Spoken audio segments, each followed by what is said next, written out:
Sziasztok, üdvözlünk mindenkit!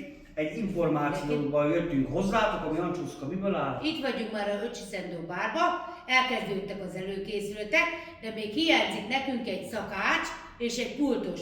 Úgyhogy mindenki, aki szeretne velünk együtt működni, egy jó csapatban dolgozni, aznak várjuk a jelentkezését, mondja a megadott e-mail címen, a megadott e-mail címen, az oldalon fenn van, de mi az oldal neve, mert lehet sokan nem tudják. Öcsi-Szendó bár. Öcsi-Szendó bár. És meg lett a telefonszám is.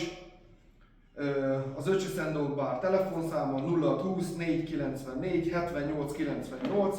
És ugyanezzel a telefonszámon húsvétra veszünk ezzel a telefonszámon? Igen, ezzel a telefonszámon. Húsvétra már lehet rendelni tálakat, van öcsitál, Ancsuszkatál és pusztatál. A két személyes tálaink az 12 000 forint lesz, a négy személyes tálaink 16 000 forint lesz.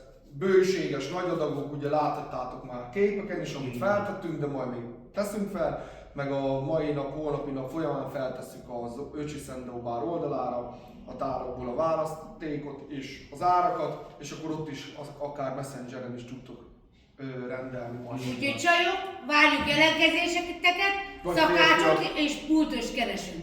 Így van. Az oldalt lájkoljátok, ugye, minél többen. Így van, osszátok! Mivel tudjátok, az ízvilág a kezükben. Igen. Sziasztok! Öcsi-Szendó Sziasztok. bár.